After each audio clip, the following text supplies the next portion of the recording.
Hola chiquillas, esta es la segunda clase de Viajemos por el universo de la vivienda. Espero que hayan podido disfrutar el capítulo anterior y que hayan logrado recorrer la casa en búsqueda de esa fotografía que represente el sentimiento identificado. Durante esta clase analizaremos y crearemos fotografías utilizando la regla de los 3/3 y algunos elementos formales como ángulos y planos que potencian la expresión y la comunicación. Lo primero que tenemos que reconocer cuando vamos a sacar una fotografía es qué elemento queremos destacar dentro de ella y dónde queremos que el observador centre su mirada. Teniendo esto claro, ahora les hablaré de la regla de los 3/3. No sé si alguna vez han escuchado de esta regla. Imaginen una fotografía que se encuentra dividida o atravesada por 4 líneas, 2 verticales y 2 horizontales. En sus intersecciones hay 4 puntos. Estos puntos son los llamados puntos fuertes, en donde se dirige y se potencia la mirada del observador. Si queremos destacar algún elemento de la fotografía utilizando la regla de los 3/3, deberemos utilizar alguno de estos 4 puntos. En este caso, la fotógrafa o camarógrafa que está grabándome está posicionando mi rostro en el punto que está a la izquierda superior de la persona que está observando. En el caso de que quisiéramos resaltar dos elementos, lo ideal será disponerlos en las intersecciones opuestas de la cuadrícula, como se muestra en esta fotografía. Con la regla de los 3/3 podremos generar mayor atracción en la mirada del espectador, dar la sensación de profundidad y equilibrio visual. Otra regla básica en la fotografía, similar a la anterior, es la del horizonte. La imagen es dividida por dos líneas imaginarias horizontales, separándolas en 3 partes iguales. La idea es que nuestro horizonte coincida con una de estas dos líneas. En el caso que coloquemos nuestro horizonte en la línea inferior, estaremos destacando el cielo. En cambio, si utilizamos la línea superior, estaremos dándole más importancia a la tierra, mar o lo que se encuentra en la zona inferior. Esta regla generalmente se utiliza con paisajes, pero podemos ocuparla en cualquier lugar donde se marque una línea divisoria. Ambas reglas son solo recomendaciones que nos sirven para potenciar nuestras fotografías, pero como toda buena regla, si se conoce bien, se puede romper. Al momento de presentar una fotografía, tenemos 3 posibilidades: verticales, horizontales y cuadradas. En las dos primeras prevalece una dirección por sobre la otra. El primer formato del que les voy a hablar es el horizontal. Es el más ampliamente utilizado en la fotografía y yo creo que se debe específicamente a que nuestros ojos están en esta posición horizontal y que ven el mundo de esta forma. Entonces cuando lo trasladamos a la fotografía, esto se imita.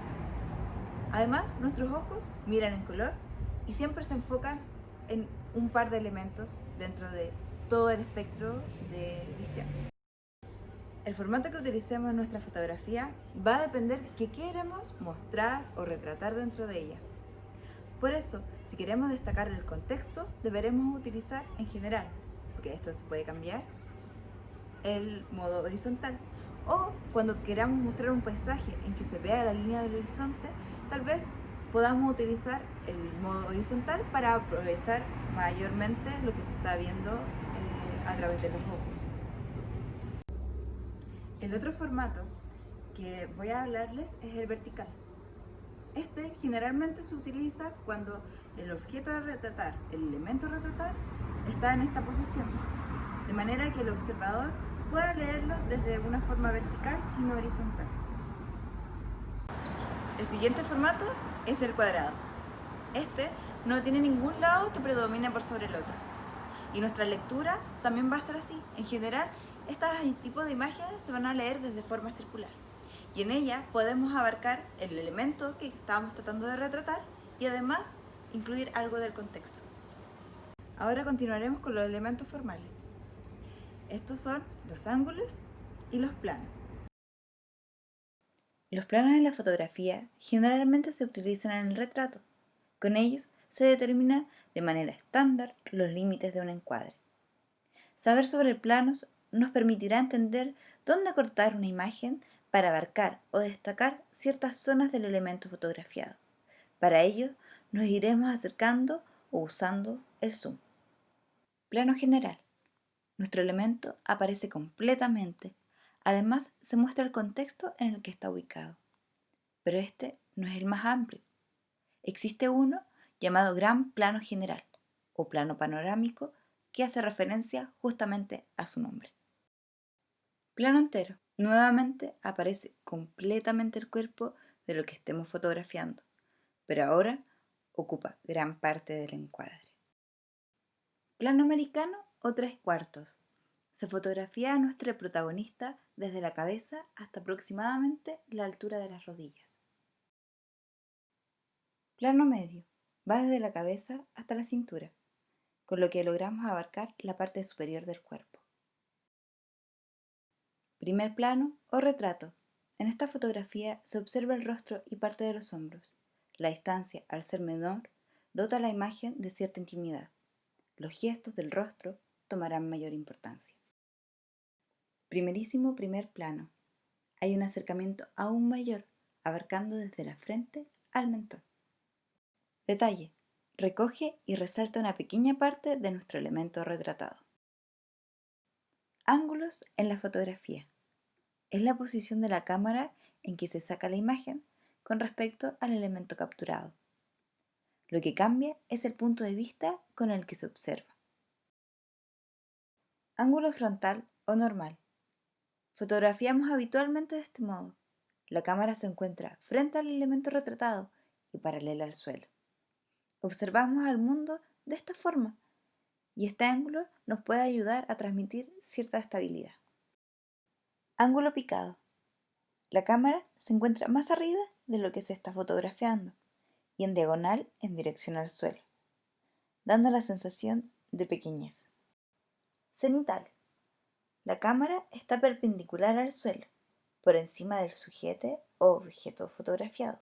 Con este ángulo disminuye radicalmente el tamaño y abre el campo de visión permitiendo ver el contexto. Ángulo contrapicado. La cámara está en la zona inferior, mirando en forma diagonal hacia el objeto o sujeto. Da la sensación de grandeza. Ángulo nadir o contrapicado extremo. La cámara se sitúa prácticamente perpendicular al elemento fotografiado y el cielo. Aumenta considerablemente el tamaño, viéndose enorme. La actividad de la próxima semana va a estar dividida en varias partes.